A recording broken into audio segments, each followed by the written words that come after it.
സങ്കീർത്തനങ്ങൾ 73 അധ്യായം 1 മുതൽ 28 വരെയുള്ള വാക്യങ്ങൾ. ദൈവം ഇസ്രായേലിന് നല്ലവനാണ്, നിർമ്മലമായ ഹൃദയമുള്ളവർക്ക് തന്നെ. എൻ്റെ കാലുകൾ ഇടറാൻ ഭാവിച്ചു, എൻ്റെ പാദങ്ങൾ വഴുതാൻ തുടങ്ങി. ദുഷ്ടന്റെ ഐശ്വര്യം കണ്ടിട്ട് അഹങ്കാരികളോട് എനിക്ക് അസൂയ തോന്നി. അവർക്ക് തീവ്രവേദനകളില്ല, അവരുടെ ശരീരം തടിച്ചു കൊഴുത്തിരിക്കുന്നു. അവർക്ക് മറ്റുള്ളവരെ പോലെ കഷ്ടതകളില്ല, മറ്റുള്ളവരെ പോലെ അവർ പീഡിതരുമല്ല. ആകയാൽ അവർ അഹങ്കാരം കൊണ്ട് ഹാരമണിയുന്നു, അക്രമം അവർക്ക് അങ്കിയാണ്. മേധസ്സുറ്റിയ അവർ അഹന്തയോടെ വീക്ഷിക്കുന്നു, അവരുടെ ഹൃദയത്തിൽ ഭോഷത്വം കവിഞ്ഞൊഴുകുന്നു. അവർ പരിഹസിക്കുകയും ദുഷ്ടതയോടെ സംസാരിക്കുകയും ചെയ്യുന്നു. പീഡിപ്പിക്കുമെന്ന് അവർ ഗർവത്തോടെ ഭീഷണിപ്പെടുത്തുന്നു.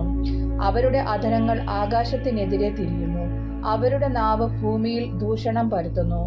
അതുകൊണ്ട് ജനം അവരെ നോക്കി പ്രശംസിക്കുന്നു, അവരിൽ കുറ്റം കാണുന്നില്ല. ദൈവത്തിന് എങ്ങനെ അറിയാൻ കഴിയും? അത്യുന്നതന് അറിവുണ്ടോ എന്നവർ ചോദിക്കുന്നു.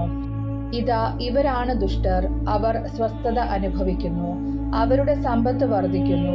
ഞാൻ എൻ്റെ ഹൃദയത്തെ നിർമ്മലമായി സൂക്ഷിച്ചതും എൻ്റെ കൈകളെ നിഷ്കളങ്കതയിൽ കഴുകിയതും വൃഥമായി. ഞാനിതാ ഇടവിടാതെ പീഡിപ്പിക്കപ്പെടുന്നു, എല്ലാ പ്രഭാതത്തിലും ദണ്ഡനമേൽക്കുന്നു. ഞാനും അവരെ പോലെ സംസാരിക്കാൻ ഒരുങ്ങിയിരുന്നെങ്കിൽ ഞാൻ അങ്ങയുടെ മക്കളുടെ തലമുറയെ വഞ്ചിക്കുമായിരുന്നു. എന്നാൽ ഇത് ഗ്രഹിക്കേണ്ടത് എങ്ങനെയെന്ന് ഞാൻ ചിന്തിച്ചെങ്കിലും അത് ക്ലേശകരമായി എനിക്ക് തോന്നി. എന്നാൽ ദേവാലയത്തിൽ ചെന്നപ്പോൾ അവരുടെ അവസാനം എന്തെന്ന് ഞാൻ ഗ്രഹിച്ചു. അങ്ങ് അവരെ തെന്നുന്ന സ്ഥലത്ത് നിർത്തിയിരിക്കുന്നു, അവർ നാശത്തിലേക്ക് വഴുതി വീഴുവാൻ അങ്ങ് ഇടയാക്കിയിരിക്കുന്നു. അവർ എത്ര വേഗം നശിച്ചുപോയി, ഭീകരതകളാൽ അവർ നിശേഷം തൂത്തെറിയപ്പെട്ടു. ഉണരുമ്പോൾ മായുന്ന സ്വപ്നം പോലെയാണവർ. അങ്ങ് ഉണർന്ന് അവരെ കുടഞ്ഞെറിയുന്നു. എൻ്റെ ആത്മാവിൽ കയ്പ് നിറഞ്ഞപ്പോൾ, എൻ്റെ ഹൃദയത്തിന് മുറിവേറ്റപ്പോൾ ഞാൻ മൂഢനും അജ്ഞനുമായിരുന്നു. അങ്ങയുടെ മുമ്പിൽ ഞാനൊരു മൃഗത്തെ പോലെയായിരുന്നു. എന്നിട്ടും ഞാൻ നിരന്തരം അങ്ങയോട് കൂടെയാണ്. അവിടുന്ന് എൻ്റെ വലതു കൈ ഗ്രഹിച്ചിരിക്കുന്നു. ഉപദേശം തന്ന് അങ്ങ് എന്നെ നയിക്കുന്നു.